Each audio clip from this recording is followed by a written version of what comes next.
Today, I'm excited to introduce to you Tom Sadler with Ovations Real Estate. Tom has been in real estate industry since 2008, and I've had the privilege of knowing him personally since 2019. In that time, one thing has become crystal clear. Tom isn't just an outstanding real estate professional. He's also one of the most positive and upbeat agents you'll ever meet. On top of that, he's known for a sharp sense of style, truly one of the best dressed agents in the industry. But beyond the suit, what really stands out is Tom's energy, attitude, and commitment to serving his clients and colleagues with excellence. I can't wait for you to hear his insights, his story, and the mindset that's kept him thriving in this business for well over a decade. Let's jump into the interview. How did you get started in real estate? What's your why for choosing this specific industry? Here's my journey. First of all, my why, right? You ask about the why. I have always, even from a child, I always was that guy that wanted to help people.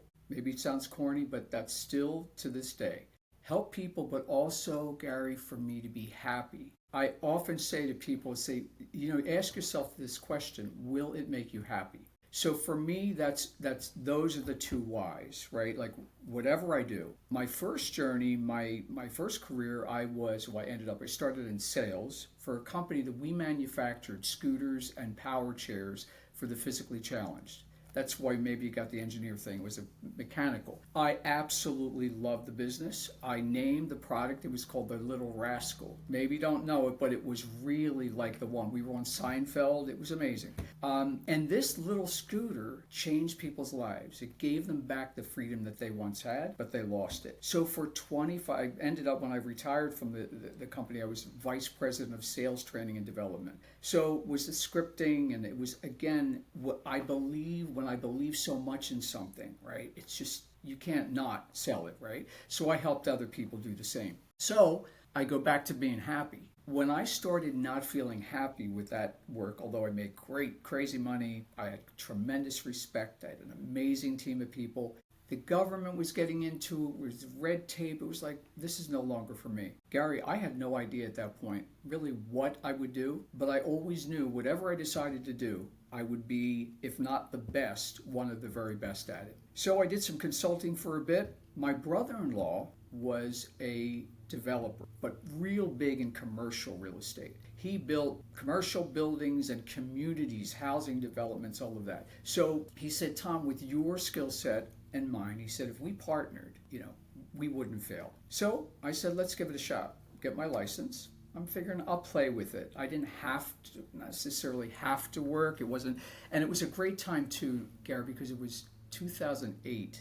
And you know what happened in 2008, the big collapse. Mm-hmm. So anyone getting into the business to make money, forget about it. It wasn't to be had. But it gave me an opportunity to create a world, the real estate brokerage that I would want to work with, right? So as it started to pick up again, I got a name in the business for the residential side. I was the residential, he was still did his commercial thing. Then it got to a place where loved my brother-in-law, it was great, but I thought I need to know more, I need to go with a bigger player. Went to Berkshire Hathaway, 6 years, and then 3 years with Keller, and then here we are with our brokerage. So that's my journey, that's my why, and here we are. You know what? So as you are kind of going through that journey in real estate, I thought you have been in the business as long as I've been in the business. I got in 98. So you went through some, yeah. There's, it's so funny when we sit and talk to people that have been in the business for 2 or 3 years, that came in after the COVID era, where COVID was just, we thought, and, again, being with BHHS Ambassador, Chris, who was the CEO at the time? He's the guy that got us, you and me, on right. Where we met, yes. On that panel. Yep. And he looked me dead in the eye, and he told me, Gary, when the country closed down, I think I talked to him in April. It was March 20th, I think, when we got the announcement that, everything is shutting down. And he told me, I will bet my paycheck that this year the inventory level is going to be cut in half. And it was anything further from the truth. I mean, it was like you could be a head of lettuce in 2020 and sell real estate. It was that easy. But all right, so in your journey of going from, a couple different companies, now starting this journey, obviously your business partner in this business, Mr. Krupa, who is on that sign behind you as well. What would you say, not so much from the team standpoint, because I think most people who will watch this video is that real estate agent that's trying to say, okay, what can I do to, I'm overwhelmed, I'm not making the money that I want to make, but I know that there's been some challenges in your own personal real estate business of selling real estate to buyers and sellers. What would you say is up to this point has been your biggest challenge, and how did you overcome it? Well, I have to tell you, I think the biggest challenge was back soon when I started in the business. There was nothing going on. There was nothing happening. So it was creating, as I said, creating the world that I wanted to work in and work with. That pretty much was the biggest challenge. I mean, because as I've gone through the journey, I'm a believer in whatever we do in life, whether it be a business or mentors, personal friends, whatever, that you take the best from the best when they're at their best, right? And create that. So I think for me, it was like, I'm in this real estate thing. There was no money happening, right? So how am I going to create a career out of this, a job, right? Because honestly, I will tell you, I have not had, knock on wood, any major hits that have thrown me back. And also I think it has to do with who I am as a person. I'm a believer in positive energy. I don't let the noise affect my business. You listen to you turn on the news right now, it's like, oh my God, what's happening? I don't go there. And I try to help our people with the same thing. Don't listen to the noise. Create what you want to create. So when you, again, having that positive mental attitude, right? It's like, ooey gooey, but how do I need to make money. I need to do this. Is there if you were talking to an agent today, this is usually my last question when I do the interview, but I feel like I need to ask it right now. But because right now you guys on your team, you guys are getting new agents, you're getting experienced agents, yes, but you're also getting new agents. And typically when we're recruiting and growing a team, that's usually where a good crop of the recruiting comes from. What would you say are some daily habits? And I don't even want to go so much on the lead gen, right? Get up in the morning, call your sphere, call your database. We know that. Most real estate agents know that. But I think with you, I want to know, how do you keep that positive mindset? This goes back to a child. Like, no matter what was going on in my world, and I give credit honestly to my mother. I'm going to give you an example. When we were kids, we'd come down from a nap. Now, I have 5 siblings. Lots of management my mom had going on there, right? We came down from that nap, and we were like, how a kid, I'm going to, you come out of your nap and you're in a bad mood.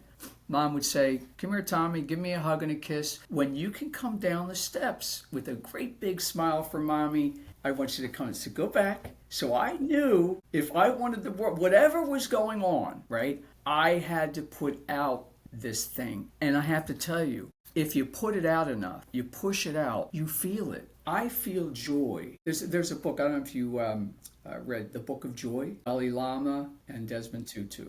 Happiness is a state. Joy, it's a quick in and out. Joy is a state of like who you are. I am a joyful person, and I will try to find, no matter what is happening, okay, what am I to get from this? What positive can come from this? Even when, God, I'm getting personal here, but my dad, when he was diagnosed, he was very ill, cancer, and my siblings, we got together, I called a meeting, and they said, your father has a max of 2 years. And my brother said, okay, Mr. Positive, what are you going to make of this? I said, Bill, I absolutely am going to make. I said, do you know the gift we've been given? How many people get a phone call? Your father dropped dead. We have maybe 2 years to fix some stuff that maybe was broken, to say, Dad, I love you. And he only lasted 3 months, but it gave the family like a different perspective, like just look at it differently. So I literally do. Gary, there are sometimes just like anybody, I'll say something that's like a negative, or I'll feed into something and say, wait a minute.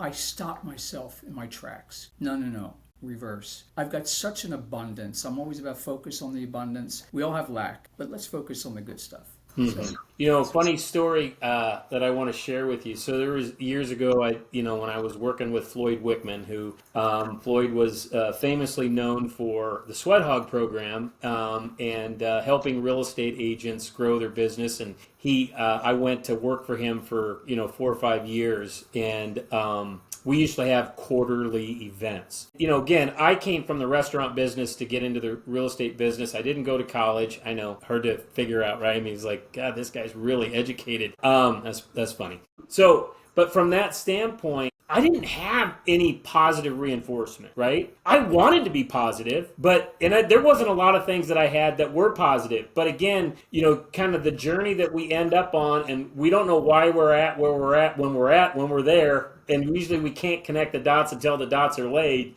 But I'll tell you, I was at my first meeting. I was a top agent in Omaha at the time that I decided to make this career change. I go into the first quarterly meeting, and I was abysmal. I mean, I was disappointed in myself. I didn't set up any training programs. I was making some headway, but nothing was landing yet, and so I was really frustrated. So we take a break. We go to the restroom. Really weird place to have this happen, but we're at the restroom, standing at the stall, Marriott Hotel in Detroit, Michigan, and Floyd asked me, he goes, "How are things going with you?" And I said, I mean, they're all right, they're okay, whatever.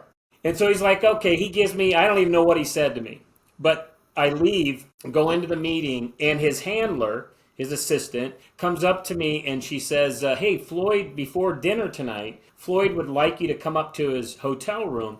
He wants to talk to you. I'm like, this is like being called up to the principal's office, right? Yes, It's like, what does he need to talk to me about? I was sick to death. I'd ask him, what does he want? What does he need? What does he want? Well, don't worry about it. Just don't worry about it. Just come on up. So I go up to his suite and I talk to him, and he's got his little cocktail and he's sitting down, got his legs are crossed, and he's always dressed. He's dressed like you, always dressed to the nines, always looking good.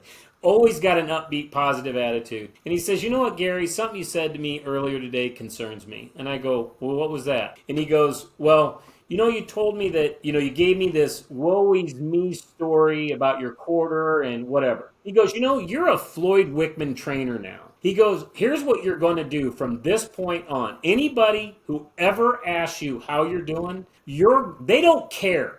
Just so you know, they don't care. Now, there are certain people in our lives that really care about how we're doing. But most people don't care. So what you're going to tell them, because you're now a motivational speaker and a trainer, you are going to look them in the eye and you're going to tell them that you are doing fantastic. So anytime anybody ever asks me, Gary, how are you doing? I'll say, you know what? You wouldn't even believe it, but it is absolutely fantastic. Now, my friends here, in Omaha, Nebraska, I tell them that all the time. They just stop me. Oh no, we know how you're doing, Gary. You're fantastic. Right? We are from the same cloth, my friend. When I was in corporate, obviously one of the things as sales trainer was to motivate, working with all the team and everything. I walked through the different divisions in our insurance department, wherever it might be. I'd say, hey, how's everybody doing this morning? They'd say, I'd say, wait a minute. I'd back it up. I'd say, wait a minute. That's not good enough. It's like, and I'm a believer, say it, man. Send those endorphins through. It's going to be a great day.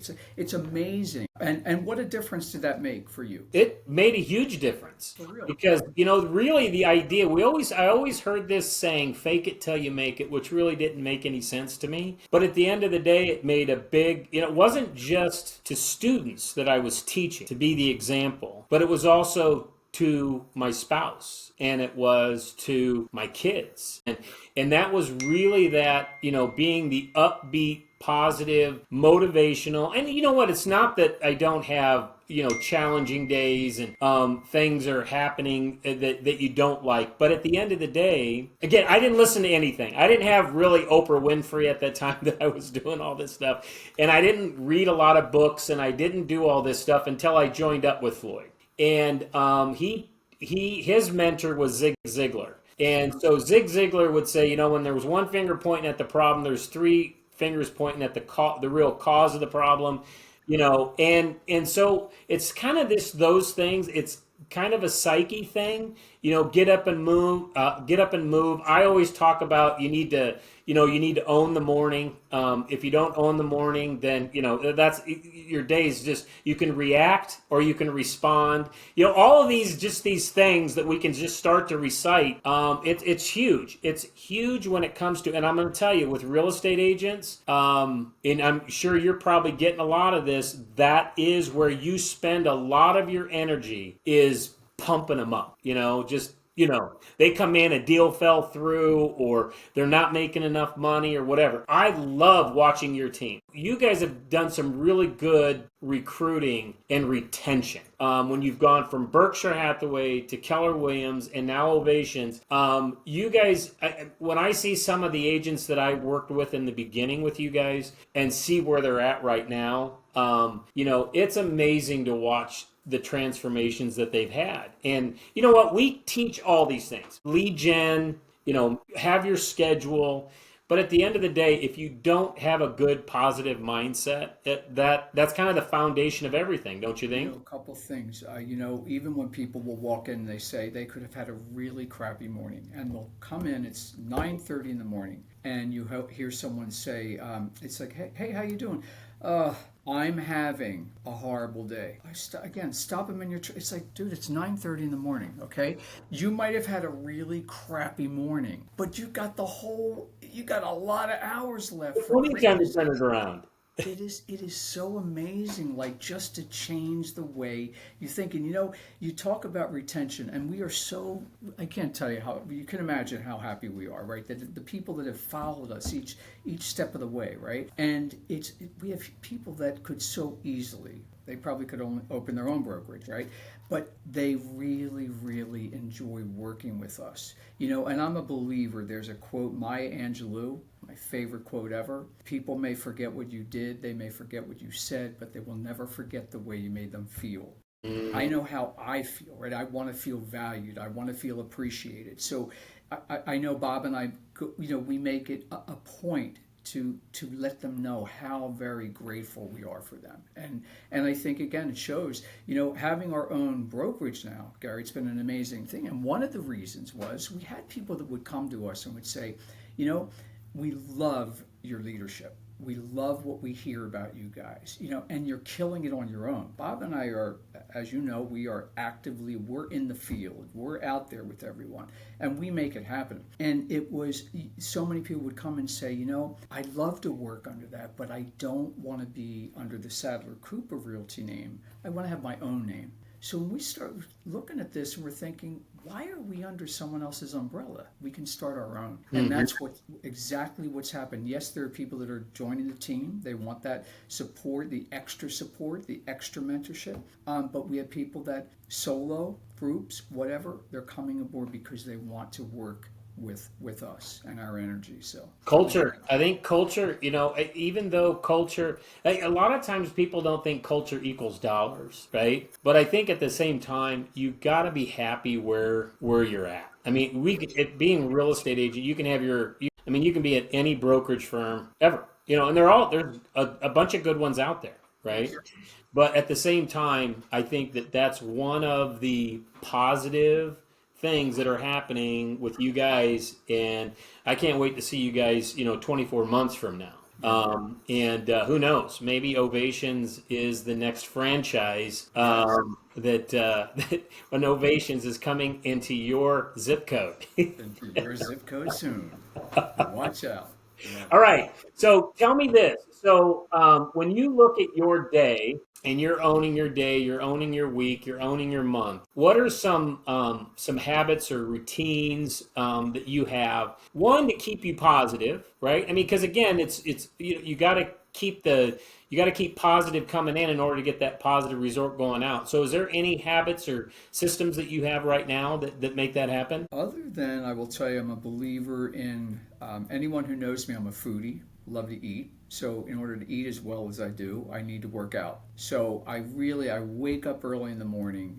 I get every other day workout, at least do my push-ups every day, but I go to the gym. I need that. Working out is key. And as I said, like, just like you mentioned earlier, we all have stuff that comes up that is not pleasant in our lives. We have things that could be sad and could be disturbing. But I have to tell you, it's just a matter of, it's almost like a check when something comes in that's like a negative or something that's not pleasant to me. I have to remind myself of all of the other stuff that is so great, and that is an exercise. It's something that you have to work on to get to a place where it becomes easy after a while, because it's like, wait, that came in, so this has to change that. It's like an automatic thing, but it takes some time. And that's what, like with the newer agents, it's like catching them and asking them to catch themselves, and so all of that, when you talk about training, that's a big part of it, keeping their heads in the right place. That's good. So I'm just trying to think of do you have, I don't have any more questions on my sheet. But is there anything you want to add? Some piece of advice you'd give to somebody that is Yes. watching this video? Yeah, you mentioned, like, what advice would I give a new agent or even an agent who feels that they're kind of lost out there? You know what I mean? Like, why am I not making it, right? I strongly recommend, even when we do our interviews, Garrett, I'll say, we'll sit down, Bob and I'll sit down, and we say, look, in the end, you may not feel that we're a good fit, or we may not feel you're a good fit. But I would just say this, especially with new people or people who are feeling lost. I feel strongly about them associating themselves with a strong, respected, successful, either a solo agent they can mentor under or a group, because you can associate that success, that respected way of doing business. You're attached to that. Like I say, when you talk about your elevator pitch, you're out there, bring us into it. I was selected to be a member of Ovation or of the Sadler Cooper Realty Group. We carry a lot with that. So it's like, wait, and the word selected versus joined, there's a big difference. When you hear certain words, it triggers certain things. It's like, wait, selected, they must be special. So for new people, it's really about, and staying the course, being consistent. We had an agent on our team, so incredibly proud of her, Brittany. You've worked with Brittany. She went through a period last year, and Gareth, she was like, I don't know. It's 4 months and nothing. I said, Brittany, we just kept working with her, stay the course, be consistent, do the same thing with the same energy every day. Whatever happened there, it's not here, work it. And in 45 days, she capped last year. It was just like, it's just staying that course. But again, bringing yourself with a solo agent or a team, or that you're going to get that respect just by being associated with them. Tell the audience, if I'm going to work with Tom, or if I need to send a referral Tom's way, where are you at? Where am I? I am we work out of New Jersey. We're in PA, Philadelphia, and New Jersey. Our office is Ovation Realty in Sewell, New Jersey. You want the address? Yes. Address, phone number, contact information. All right, here we go. I'm going to have to look up our phone number, but address is 137 Egg Harbor Road, Suite K in Sewell, New Jersey, 08080. The phone number, you're going to have to forgive me for this, because usually the phone number I give would be mine, but I'm not going to do that in this case. So our phone number is 856-446-0405. Perfect. Tom, thank you so much for joining me today. I appreciate it.